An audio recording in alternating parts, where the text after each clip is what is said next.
கர்த்தராகிய இயேசு கிறிஸ்து நாமத்திலே உங்கள் அனைவருக்கும் வாழ்த்துக்கள். இந்த நாளிலே நாம் எத்தனையோ காரியங்களை பைபிளில் படிக்கிறோம். ஆனால் அந்த பைபிள் வசனத்துக்குள்ளே என்ன அடங்கியிருக்கு என்பதை பார்த்து நாம் அற்புதங்களை பெற்றுக்கொள்ள முடியும். சங்கீதம் 107 8 அற்புதங்களை கர்த்தர் பண்ணியிருக்கிறார். நம்ம சங்கீதம் ஃபுல்லாக படிச்சுட்டு போயிடுவோம். ஆனால் 8 அற்புதம் என்ன நடந்திருக்கிறது, அந்த 8 அற்புதத்தை நீங்கள் பெற்றுக்கொள்ள வேண்டும்.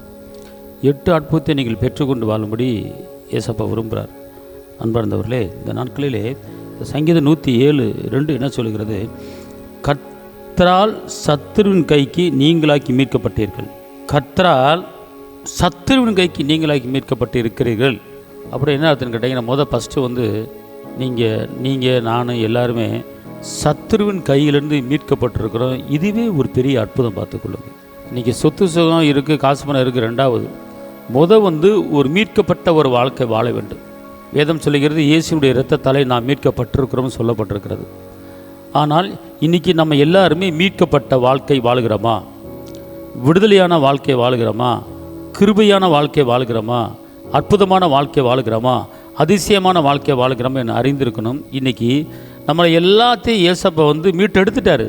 அவர் மீட்டெடுத்துட்டார். மீட்கப்பட்டவர்கள் அப்படின்னா நம்முடைய மைண்டில், நம்ம எண்ணத்தில், நான் யாருக்கும் அடிமை கிடையாது, நான் எல்லா அடிமைத்தனத்திலிருந்து இயேசு எனக்கு விடுதலை கொடுத்துட்டாரு, நான் மீட்கப்பட்டு இருக்கிறேன். ரக்குலா கத்தூனா மாதாராபா அப்படிங்கிற அந்த ஃபீலிங் பண்ணுங்க. நீங்கள் காசு ஒரு அற்புதம், கடை அடையிறது ஒரு அற்புதம், சுகத்தை பெற்றுக்கொள்ள ஒரு அற்புதம், வீடு கட்டுறது ஒரு அற்புதம், இது எல்லாமே ஒரு பக்கம் இருந்தாலும் நம்முடைய ஆவியில், நம்முடைய ஆத்துமாவில், நம்முடைய சரீரத்தில் நம்ம இயேசுவின் இரத்தத்தால் மீட்கப்பட்ட வாழ்க்கை வாழ்கிறேன், நான் மீட்கப்பட்டிருக்கிறேன் அப்படிங்கிற அந்த தெளிவான ஒரு முடிவுக்கு எப்போ வர்றீங்களோ, கண்டிப்பான முறையில் உங்கள் வாழ்க்கையில் ஒரு அற்புதத்தை நீங்கள் பார்க்க முடியும். காலா தூரா பாலக்காரன். அப்போ நம்முடைய வாழ்க்கையில் சங்கீதம் 107:2 நீங்கள் சத்துருவின் கையிலிருந்து நீங்கள் என்ன செஞ்சுருக்கிறீங்க? மீட்கப்பட்டிருக்கிறீங்க. அப்போனா எந்த சத்துருவும் என்னை தொட முடியாது. சில பேர் சொல்லுவாங்க, எனக்கு பிசாசு அதை பண்ணிட்டான், பிசாசு இதை பண்ணிட்டான், அவன் இது வச்சுட்டான், மருந்து வச்சுட்டான். ரசிக்கப்பட்டவன் சொல்கிறாங்க, இப்படி அவன் செய்வன் வச்சுட்டான், மருந்து வச்சுட்டான். ஆனால் வேதம் சொல்லுகிறது, நீங்கள் சத்துருவின் கையிலிருந்து நீங்கள் மீட்கப்பட்டு இருக்கிறீங்களா? அப்போ செய்வன ஆவி கையிலிருந்து, ஏவுதல் ஆவி கையிலிருந்து நீங்களாம் மீட்கப்பட்டிருக்கிறீங்க. அப்போ மீட்கப்பட்டுட்டா, எனக்கு எவனா வச்சுட்டா நீங்கள் சொன்னீங்க வச்சுக்க, நீங்கள் மீட்கப்படலைன்னு அர்த்தம். உங்களுக்கு ஒரு மாதிரியா இருக்குது, உங்கள் வீட்டில் அது இருக்குது இது இருக்குது அப்படி வேணாலும் சொன்னான்னா, அப்படிலாம் கிடையாது. நான் இயேசு இரத்தத்தால் மீட்கப்பட்டிருக்கிறேன். சங்கீதம் 107:2 சொல்லப்பட்டிருக்கு, சத்துருவின் கையிலிருந்து இயேசு எனக்கு விடுதலை வாங்கி கொடுத்துருக்கிறாரு, அதனால் எதுவும் என்ன ஒன்றும் செய்ய முடியாது அப்படிங்கிற அந்த வார்த்தையை நீங்கள் பேசிட்டு அதை நீங்கள் ஃபீல் பண்ணிங்கன்னா, உங்களுக்கு ஒரு அற்புதம் என்னென்னு கேட்டிங்கன்னா, மீட்கப்பட்ட ஒரு அற்புதம் உங்கள் வாழ்க்கையில் நடந்திருக்கிறது. அல்லேலூயா சொல்லுவீங்களா? மீட்கப்பட்ட அற்புதம். ரெண்டாவது சங்கீதம் 107:6 தங்கள் ஆபத்திலே கர்த்தரை நோக்கி கூப்பிட்டார்கள், அவர்கள் இக்கட்டிலிருந்து அவரை விடுவிப்பார். ரெண்டாவது ஒரு அற்புதம், ஆபத்தில் நோக்கி கூப்பிட்டால் இக்கட்டில் இருந்து அவர் நம்மளை என்ன செய்வாராம்? விடுவிப்பாராம். இக்கட்டு என்பது பிரச்சனை, இக்கட்டு என்பது கடன் பிரச்சனை, இக்கட்டு என்பது நெருக்கம், இக்கட்டு என்பது நம்மளுக்கு துரோகம் பண்ணுறவங்க இருக்கிறாங்க, இக்கட்டு என்பது நம்ம மேலே பொறாமப்படுறாங்க, இக்கட்டு என்பது நம்ம நிறைய பேர் வஞ்சிக்கிறாங்க, இக்கட்டு என்பது நம்மளை குற்றப்படுத்துகிறாங்க, இக்கட்டு என்பது நம்மளை குறை சொல்கிறாங்க, இக்கட்டு என்பது ஒரு கஷ்டமான ஒரு வாழ்க்கை, போராட்டமான ஒரு வாழ்க்கை, அதுக்கு பேர் தான் இக்கட்டு. அப்போ கர்த்தர் சொல்கிறாரு, நீ ஆபத்திலே என்னை நோக்கி கூப்பிட்டு உன் இக்கட்டுக்களிலிருந்து என்ன செய்கிறேன்? நான் விடுவிக்கிறேன் அப்படிங்கிற அவர் வார்த்தை நல்லா கவனித்து பாருங்களேன். இக்கட்டுக்களிலிருந்து அவர் என்ன செய்வாராம்? விடுவிக்கிறாரா? என்ன? தங்கள் ஆபத்தில் கர்த்தர் நோக்கி கூப்பிட்டார்கள், அவர்கள் இக்கட்டிலிருந்து அவர்களை விடுவித்தார். அப்போனா நல்லா தெரிஞ்சுக்கொள்ளுங்க, நம்ம எல்லாருமே விடுவிக்கப்பட்டவர்கள், மீட்கப்பட்டவர்கள் ஒன்று. ரெண்டாவது, நாம் எல்லாருமே விடுவிக்கப்பட்டவர்கள். இன்றைக்கி அன்பார்ந்தவர்களே, அநேக சாட்சிகள் ஃபோன் கால் வருவது கிடையாது. பலவீனமாக இருக்குது, வீட்டுக்காரர் குடிக்கிறாரு, என் மகன் ரட்சிப்படையில், கடன் பிரச்சனை ஓவராக இருக்குது, எதுக்கு வாழ்கிறோன்னே தெரியல, எங்களுக்காக ஜெபிச்சு கொள்ளுங்க அப்படிங்கிற கால் தான் நிறைய வருது. ஆனால் இன்றைக்கி ஞானசனம் எடுத்துட்டாங்களே, ஒரு தெம்பு இருக்கணும் ஒருத்தனுக்கு, ஓராளுக்கும். அதாவது ரட்சிக்கப்பட்டுட்டாலே இயேசுவின் பிள்ளைங்கிற அத்தாரிட்டி நமக்கு இருக்கிறது. உலகத்தை உண்டாக்கினவர், வானத்தையும் பூமியும் படைத்தவர் நமக்கு அப்பா. இன்றைக்கி ஒரு கோடீஸ்வரன் எங்கள் அப்பா, ஒரு லட்சாதிபதி எங்கள் அப்பா அப்படின்னு சொல்லி மாயங்க பெருமை பாராட்டுறாங்க. இந்த அப்பனை காட்டிலும் உருவாக்கினவர் பெரியவர், படைத்தவர் பெரியவர். அவர் சொல்கிறாரு, பொண்ணையோ பொருளையோ கொடுத்து உன்னை மீட்டெடுக்காமல் சொந்த இரத்தத்தால் உன்னை நான் மீட்டெடுத்துருக்கிறேன். அப்போ இந்த வசனம் என்ன சொல்லுதுன்னா, உனக்கு ஒரு பிரச்சனைன்னு வந்தால், உனக்கு ஆபத்துன்னு வந்தால், உன்னை இக்கட்டுன்னு வந்தால் என்னை நோக்கி கூப்பிடு, நான் உன்னை விடுவிப்பேங்கிறார். அப்போ ஏசப்பா நம்மளை விடுவிக்கிற தேவனாக இருக்கிறார். ரெண்டாவது அற்புதம், நம்மளை இயேசு விடுவிச்சிட்டாரு. இதில் வந்து நீங்கள் வந்து ஒரு ஆவலாக இருக்கணும். நீங்கள் அந்த விடுதலைங்கிற உணர்வை நீங்கள் பார்க்கணும். அடுத்த சங்கீதம் 107:9 என்ன சொல்லுதுன்னு கேட்டிங்கன்னா, அவருடைய கிருபை நிமித்தம் மனுபுத்திரருக்கு அவர் செய்கிற அதிசயங்கள் நிமித்தம் அவரை துதிப்பார்களாக. அவர் செய்த மூன்றாவது அற்புதம், அவர் செய்த அதிசயங்களை நினைத்து துதிப்பார்களாக. அப்படின்னா அன்பார்ந்தவர்களே, இன்றைக்கி நம்ம வாழ்க்கையில் அதிசயம் நடப்பதுக்கு துதிக்கணும். நம்ம திருப்தியான வாழ்க்கை வாழ்வதற்கு அதிசயம் நடக்கணும். அதிசயங்களையும் அற்புதங்களையும் பெற்றுக்கொள்வதற்கு நீ தகுதியானவன் என்று அவர் சொல்கிறார். அது மாத்திரமல்ல அன்பார்ந்தவர்களே, தேவ பிள்ளை, நான் சொல்கிறேன் நல்லா கவனிங்க. மூன்றாவது அற்புதம் அதிசயங்களை பெற்றுக்கொள்ள தகுதி.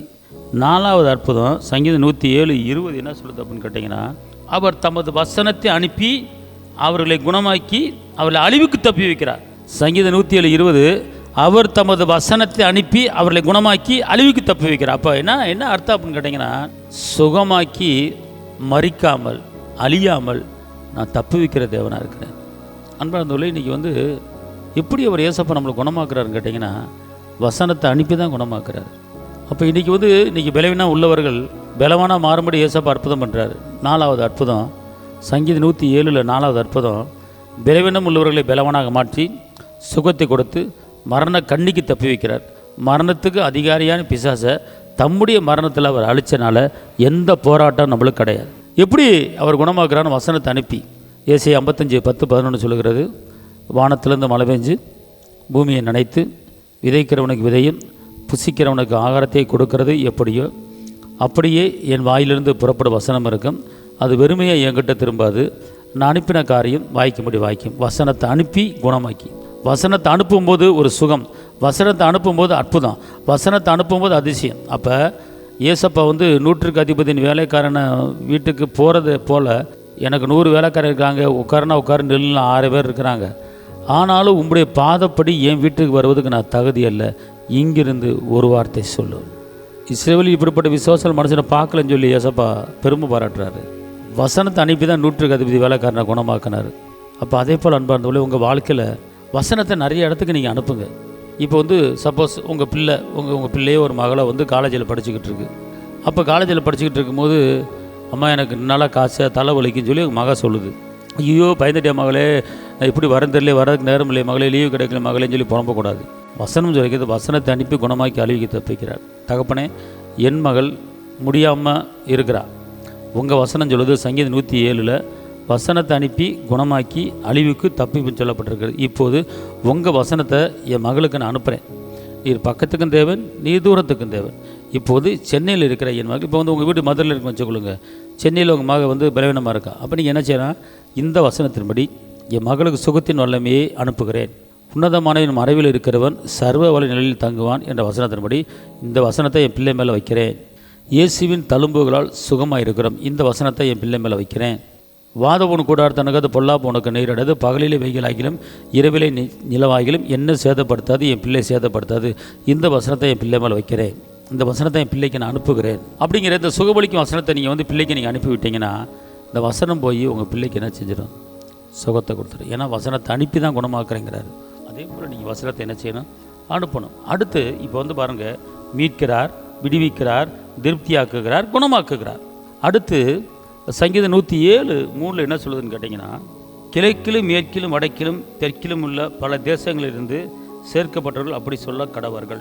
அதாவது எப்படின்னா, அதாவது கிழக்கிலும் மேற்கிலும் வடக்கிலும் அதாவது சேகரிக்கிறார். எப்படின்னு கேட்டிங்கன்னா, தேசங்களில் சேர்க்கப்பட்டவர்கள் அப்படி சொல்ல கடவர்கள். அப்படின்னா இப்போ வந்து கிழக்கு மேற்கு வடக்கு தெற்கு 4 பக்கமும் உங்களுக்கு சொந்தங்கள் உறவினர்கள் நண்பர்கள் இருக்கலாம். எங்கே இருந்தாலும் இந்த வசனத்தை சொல்லும்போது இந்த வசனம் போய் என்ன செஞ்சு வேலை செஞ்சிடும். கிழக்கு எவ்வளோ தூரம் இருக்குது, மேற்கு எவ்வளோ தூரம் இருக்குது, வடக்கு. இப்போ 4 திசைகளில் இருந்து நீங்கள் எல்லாம் சொன்னீங்கன்னா, 4 திசைகளிலிருந்து நீங்கள் வாயை திறந்து பேசுனீங்கன்னா அது உங்களுக்கு நடக்கும், பார்த்துக்கொள்ளுங்க. நம்ம என்ன செய்யறது கிடையாது பேசுகிறது. அதாவது சேர்க்கப்பட்டவர்கள் தேசங்களில் சேர்க்கப்பட்டவர்கள் அப்படி சொல்ல கடவர்கள். கர்த்தருடைய வார்த்தை வந்து எப்படி ஒரு அருமையான ஒரு வார்த்தை இருக்குது, பார்த்துக்கொள்ளுங்க. ஏன்னா வானத்தின் பூமி உண்டாக்கின கர்த்தர் ஒரு பெரிய காரியத்தை நமக்கு செய்ய போகிறார். சேர்க்கப்பட்டார்கள் என்று சொல்லப்பட்டிருக்கிறது. அது மாத்திரமல்ல, 5வதாக சங்கீதம் 107:7 என்ன சொல்லப்பட்டிருக்குன்னா, அதாவது அவர் வழி நடத்துகிற தேவனாக இருக்கிறார். தாபரிக்கும் ஊருக்கு போய் சேர அவர்களை செவ்வையான வழியில் நடத்தினார். பாருங்க, செழிப்பான ஊருக்கு போய் சேர, வெற்றியான ஊருக்கு போய் சேர, வேலை கிடைக்கிற ஊருக்கு போய் சேர செவ்வையான வழியில் என்ன செய்கிறாரு? நடத்தினார். அப்படின்னா அவருடைய அற்புதத்தை நினைக்கும் போது, ஒரு வேலை காரியத்துக்கு போகிறீங்க, செவ்வையான பாதையில் போனால் தான் வேலை பார்க்க முடியும். 6வது அற்புதம், அவர் செவ்வையான பாதையிலே நம்மளை வழி நடத்துவார். வழியில் நிறைய சிக்கல் இருக்குங்க. திருடன் வருவான், கொள்ளைக்காரன் வருவான், ஏமாத்தின வருவான். ஆனால் கர்த்தர் ஒரு வழியில் அனுப்புனார்னா அந்த வழியில் திருடன் வர மாட்டான், கொள்ளைக்காரன் வர மாட்டான். அவர் செவ்வையான, நேர்மையான, உத்தமமான, அன்பான, சமாதானமான வழியில் மாத்திரம்தான் நடத்துவார். 6வதாக ஒரு அற்புதம் பண்ணுறாரு. நான் உனக்கு செவ்வையான வழியில் நடத்தி உனக்கு அற்புதங்களை நடத்தி செய்ய போகிறேன், உனக்கு செவ்வையான வழியில் நடத்தி உனக்கு அதிசயங்களை செய்ய போகிறேன் அப்படிங்கிறார். வழி நடத்துறத முக்கியம் பார்த்துக்கொள்ளுங்க. போய் சேர்ற இடம் முக்கியம் பார்த்துக்கொள்ளுங்க. தவறான இடத்துக்கு போயிட்டோம்னா அற்புதத்தை பார்க்க முடியாது. அதனால் அவர் நல்ல இடத்துல கொண்டு போய் சேர்க்கிறாரு. அவர் வழியில் என்ன செய்கிறார்? நம்ம நடத்துகிறார். அடுத்து சங்கீதம் 107:13 என்ன சொல்லுதுன்னா, தங்கள் ஆபத்திலே கர்த்தரை நோக்கி கூப்பிட்டார்கள், அவர்கள் இக்கட்டுகளிலிருந்து அவர்கள் நீங்களாக்கி ரட்சிக்கிறார். அப்போ நான் என்ன அர்த்தம்னு கேட்டிங்கன்னா, ரட்சிப்பு இல்லாத இடத்துல ரட்சிப்பு கொண்டு போய் இக்கட்டுலேருந்து விடுவிக்கிறாரு. விடுவிக்கிற மாத்திரம் இல்லாமல் ரட்சிப்பு அப்படின்னு வருகிறது. இந்த வசனத்தில் ரட்சிப்பு அப்படின்னா, ரட்சிப்பு அடையாதவங்கள ரட்சிப்பு அடைய வச்சுக்கிறேன். நீ இயேசு தெய்வம் வணங்கலாம், ஆனால் ரட்சிப்பு அடைஞ்சிருக்கிறாயா? ஆனால் கர்த்தர் சொல்கிறாரு, நான் உனக்கு ஒரு பெரிய அற்புதம் பண்ணுறேன், நீ ரட்சிப்பு அடைய போகிற. பாவத்துக்கு செத்து நீதிக்கு பிழைக்கிறதா ரட்சிப்பு. அழிஞ்சு பருவத்தில் பிறக்காம அழியாத வித்தாய ஜீவ வசனத்தில் மறுபடியும் ஜென்மிக்கப்படுறதா ரட்சிப்பு. அப்பா பிதாவை கூப்பிட பண்ணுகிற புத்திர சுவேரத்தை நாவே கொடுக்குறாருன்னா அதுதான் ரட்சிப்பு. ரட்சிப்பின் சுவிசேஷமாகிய சத்திய வசனத்துக்கிட்ட என்றைக்கு ரட்சிப்பு அடைஞ்சிங்களோ அன்னைக்கு வாக்குத்தத்தம் பண்ணப்பட்ட பரிசுத்த ஆவிக்குள்ள முத்திரை குத்தப்பட்டிருக்கிறோம். அன்பார்ந்தவர்களே, நல்லா கவனிங்க. 7வது அற்புதம் நம்மளை ரட்சிக்கிறார்.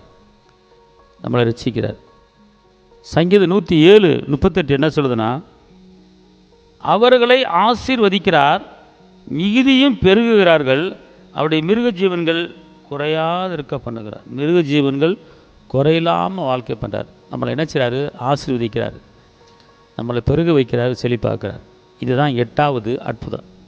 இந்த அற்புதம் தான் ஒரு மெயினான அற்புதம். அவர் சொல்கிறாரு, கேளுங்களேன், நான் உங்களை மீட்டெடுத்திருக்கிறேன், உங்களை நான் விடுவிச்சிருக்கிறேன், உங்களை திருப்தியாக்கிக்கிறேன், நான் உங்களை குணமாக்கியிருக்கிறேன், நான் உங்களை சேகரிக்கிறேன், நான் உங்களை வழி நடத்துகிறேன், நான் உங்களை ரட்சிக்கிறேன்.